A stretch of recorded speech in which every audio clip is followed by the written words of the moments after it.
में से हंस रहा है। वो मकबूजा कश्मीर जहां लॉकडाउन और कर्फ्यू को मामूलात जिंदगी समझा जाता है, रूटीन की बात है उनके लिए। वो मकबूजा कश्मीर जहां ना माओं की इज्जतें महफूज हैं, ना बहनों के सुहाग। वो मकबूजा कश्मीर जहां बूढ़े बाप का नौजवान सहारा उसकी आंखों के सामने छीन लिया जाता है। वो मकबूजा कश्मीर जहां जिंदगी की कीमत इंतहाई सस्ती है। वो मकबूजा कश्मीर जहां एक मजलूम कौम बसती है। कि दुनिया कोरोना से लड़ रही है और भारत गैर कानूनी इकदामात कर रहा है। दुनिया कोरोना से लड़ रही है, भारत इंसानियत से लड़ रहा है। और ये जंग आखिर कब तक जारी रहेगी और क्यों कर रहा है भारत ये सब कुछ? अब तो ये जंग खुद भारत के अंदर भी आ गई। भारत के अंदर 20 करोड़ मुसलमान सरापा एहतजाज हैं। वो कहते हैं कि उनसे उनकी शनाख्त ही छीनी जा रही है।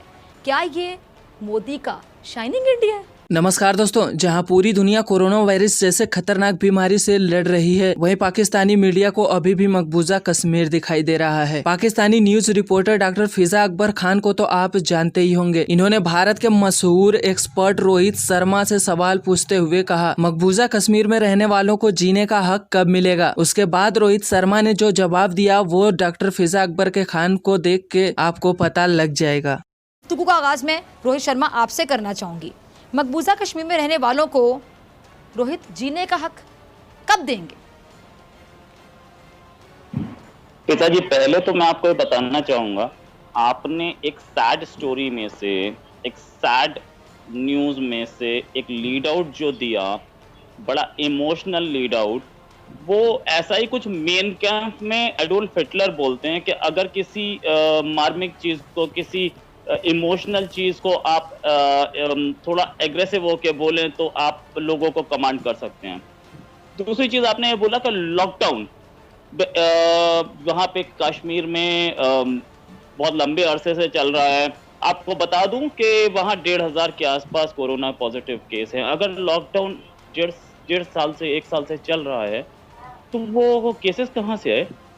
इतने सारे लोग वहां जा रहे हैं, वहां से लोग आ रहे हैं, तभी तो लॉकडाउन में लोगों को कोरोना हो रहा है। ये एक बहुत लॉजिकल सी बात है। अब कोरोना हुआ, वहां पे लोगों को दोबारा लॉकडाउन किया गया, उससे पहले खुल गया था ना, तभी तो लोग वहां गए थे, या वहां के लोग यहां आए थे, तभी तो कोरोना उनको हुआ।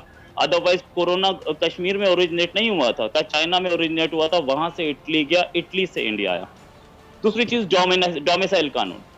जहां तक आप डोमिसाइल की बात कर रहे हैं तो इंडियन टेरिटरी, इंडिया में जो इंडिया के जो एरियाज हैं, इंडिया वहां पे अपना डोमिसाइल लगाता है और लगा सकता है, पूरा राइट है उसको।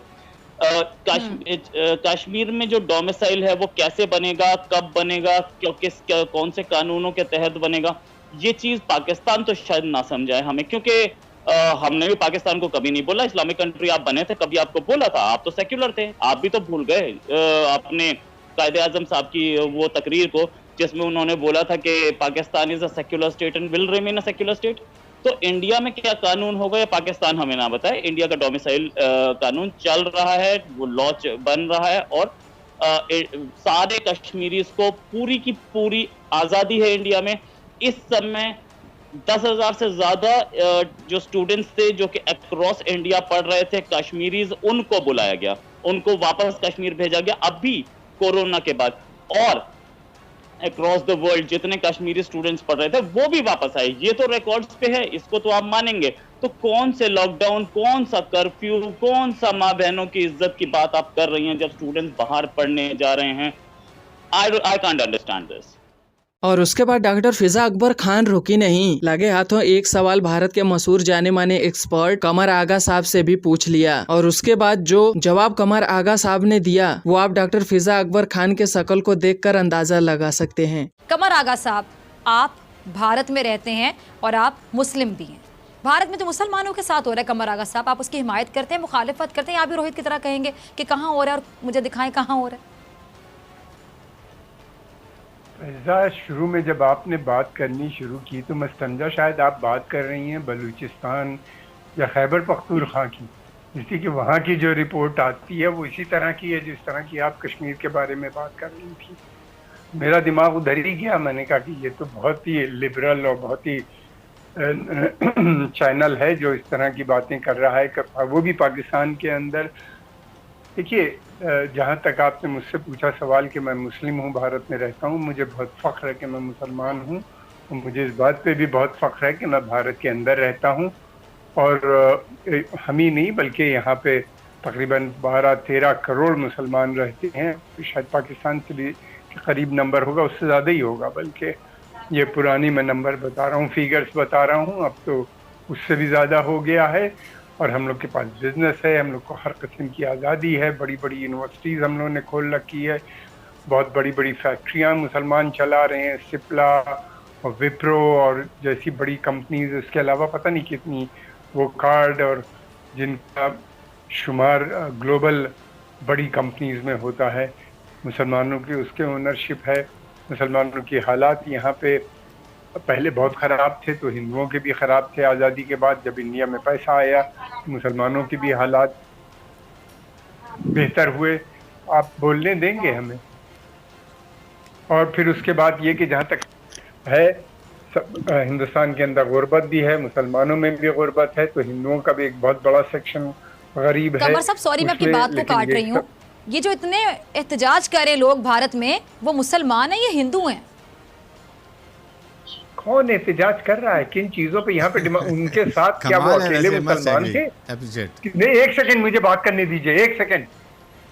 जो एहतजाज कर रहे थे वो अकेले मुसलमान नहीं अब थे, मैं क्या बोलूं, आपने कहा कौन एहतजाज? हिंदुओं की। एक मिनट फिजा बात करने दो, अगर बुलाया है तो। उनके साथ एक बड़ी तादाद कीजिए, जी जी, उनके साथ एक बड़ी तादाद की नॉन मुस्लिम्स की, और उनके साथ सब शाना बशाना लड़ाई लड़ रहे थे।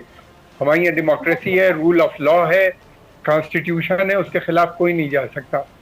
सुप्रीम कोर्ट है, हाई कोर्ट है और दूसरे अदालतियां हैं जहाँ के ऊपर ये व्हाट आर यू टॉकिंग? जी कमर आगा साहब, कमर आगा साहब आप अपनी बात कंप्लीट कीजिए। और एक मेहमान अगर कुछ बोलेगा तो मैं उसके लिए रिस्पांसिबल। फैजा एक सेकंड, मैं आपकी बात सुन रही हूँ, आप कंटिन्यू कीजिए, मैं आपको इंटरप्ट नहीं कर रही। पहली बात तो ये कि पाकिस्तान ये बातें बंद करे कि वो मुस्लिम कंट्रीज का लीडर है या हिंदुस्तान के मुसलमानों के बारे में सोच रहा है। हमें कोई ज़रूरत नहीं है आपकी मदद की, हमें कोई ज़रूरत नहीं है आपसे किसी किस्म की मदद की। हम लोग यहाँ पे हैं, हमारी जो कुछ है परेशानियाँ हम खुद लड़ना जानते हैं, लड़ते हैं, मिलते हैं, और हम लोग अकेले नहीं लड़ते, हमारे साथ और दूसरी। यानी आप ये मानते हैं कि परेशानियाँ हैं? कि बिल्कुल होती है, किस मुल्क में नहीं है परेशानियाँ, किस मुल्क में नहीं है परेशानियाँ? इकोनॉमिक क्राइसिस है, हमारे यहाँ हम पे भी है, राइट भी होते हैं, झगड़े भी होते हैं, और फिर उसके बाद अदालत में भी जाते हैं, और उसके बाद हमको वहाँ से निजात भी मिलती है, छूट भी मिलती है।